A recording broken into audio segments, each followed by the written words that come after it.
Well, this guy has truly done it all, starting off on stage as a musician and then using that mic to do stand-up, and the world of comedy has never been the same. He's going to be at the world-famous Comedy Cellar at the Rio through Sunday. Dean Delray, welcome. How are you, Mercedes? It's so good to have you here. I was just telling you, you're so funny, and I just think your evolution has been absolutely insane. You started out as a musician, and now you're doing comedy. I know that's a really long answer, but how did that happen? No, that's a long question. I asked it quickly, really. You know, I played music 25 years, and then illegal downloading and everything kind of tapped out.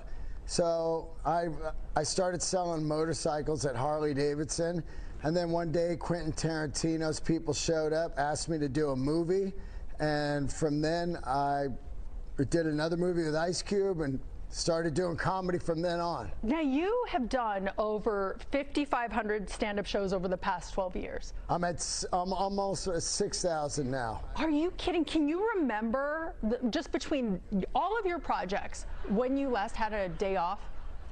Well, I have days off now, like maybe 1 or 2 a week, but not by choice. It's just like, you know, the way it is now. But you know, I try to work every night. I'm so glad you do, because you are absolutely hilarious. People have got to go see the show. Now, you have opened for Metallica, right? Yeah.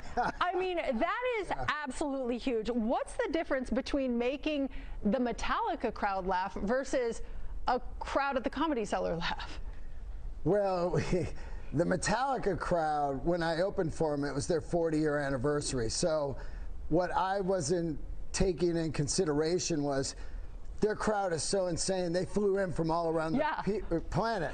So I'm doing comedy for people that are from Ecuador, Brazil, you know, South Africa, Oklahoma. So it's just this crazy mix of people, and they're just, some are looking at me like, what's stand-up comedy? Some of the jokes just don't hit the right way when you're talking to other people. That's hilarious. When I took the gig, I was like, it's either going to be awful and it'll be a funny story, or it'll be great and it'll be a great story. And it was great. Amazing. What's the best heckle that you've ever received from the audience, where you're like, that was actually really funny? You know what? I don't really get heckled. You don't? I don't know why. I think because I'm covered in tattoos, so I think they're like, I ain't saying nothing. I'm not messing with that guy. Yeah, I don't really get heckled, actually, you know? Well, I'm going to come to the show on Wednesday, and I'm going to heckle you. Please don't. You're the hardest working guy in comedy. You. Yeah, you got to come down. I got a special coming out April 17th on YouTube. Bill Burr produced it, and we shot it in a cave in Tennessee, the first comedy special ever to be shot in a cave. Oh, we got to link that, on our website. Dean Delray performing at the Comedy Cellar inside the Rio through Sunday. Tickets, more info, all the links. Visit ComedyCellar.com, and we'll be right back.